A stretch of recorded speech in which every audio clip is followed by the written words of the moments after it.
আজকে আমি যে বিষয়টি নিয়ে আলোচনা করার ইচ্ছা পোষণ করেছি, এই বিষয়টি অত্যন্ত গুরুত্বপূর্ণ একটি বিষয়।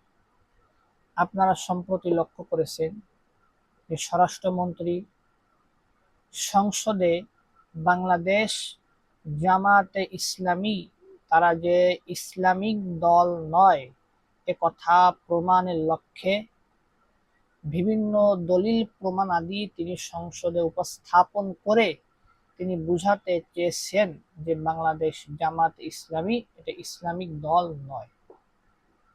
তার এই বক্তব্যের সঙ্গে আমরা ঐক্যমত পোষণ করে বলছি, হ্যাঁ, বাংলাদেশ জামাত ইসলামী তারা ইসলামিক দল নয়।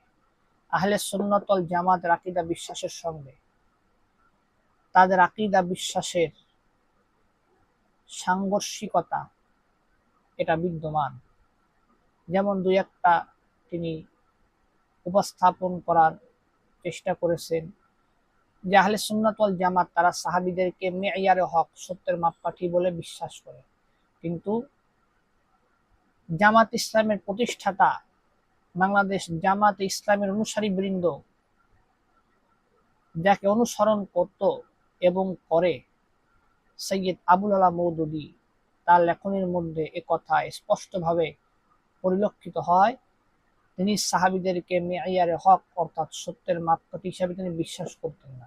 এমনকি নবীদেরকে তিনি মাসুম তথা নিষ্পাপ এ কথাও তিনি অস্বীকার করে তার লেখনীর মধ্যে তিনি তার অজ্ঞতার পরিচয় দিয়েছেন।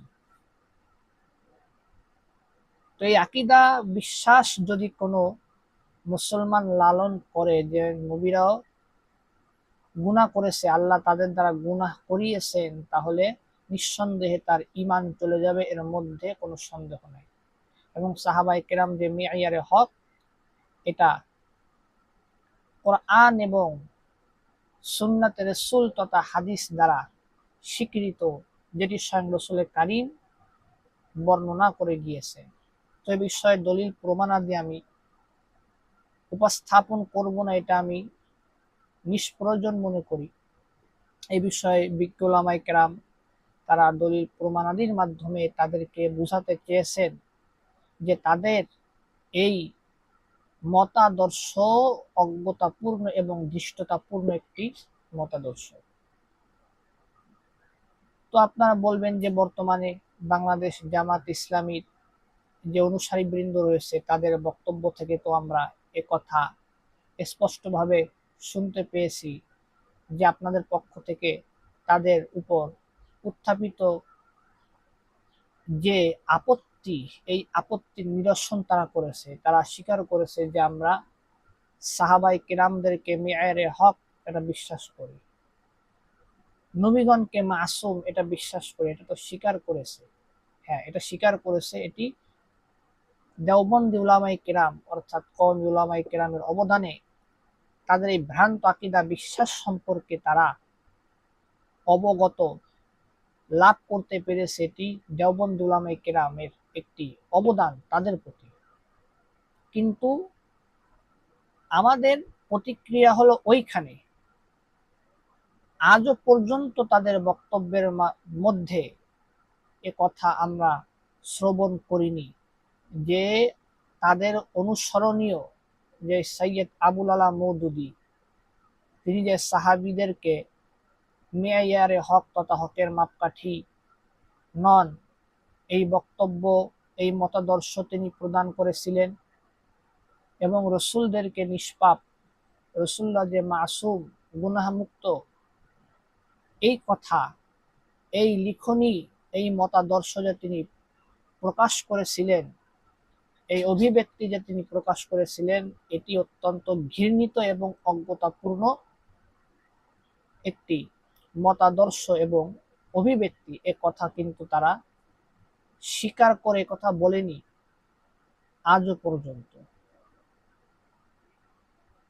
কাজেই তাদের এ কথা বলা দরকার। তবে তাফসিরে তাফহিমুল কোরআন, এই তাফসিরে তাফহিমুল কোরআনের মধ্যে অসংখ্য সাহাবী বিদ্বেষী, রাসূলের নবীগণের বিদ্বেষী এরকম বক্তব্য প্রমাণ, এরকম অনেক তাফসিরবিদরা নিজের ব্যক্তিগত মন গড়া তাফসির তিনি এই তাফসিরে তাফহিমুল কোরআনের মধ্যে তিনি ব্যক্ত করেছেন।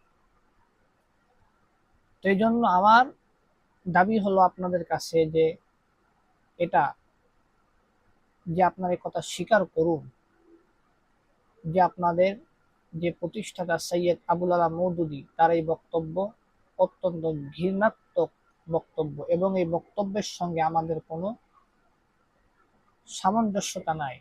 আমরা এই বক্তব্যকে পরিহার করেছি।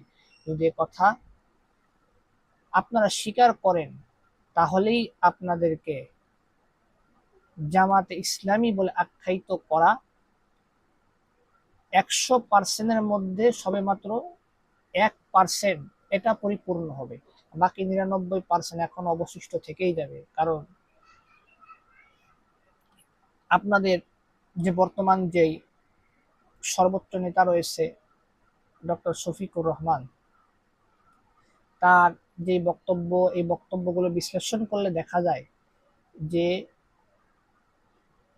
জামাত ইসলাম যদি কখনো রাষ্ট্র ক্ষমতা দখল করে তাহলে কখনোই জামাত ইসলাম ইসলামী শরিয়া আইন বাস্তবায়ন করবে না। এটা কিন্তু তার বক্তব্য দ্বারা পরিলক্ষিত হয়। তো এর দ্বারা 1% পরিপূর্ণ হয়। এইভাবে আরো অনেক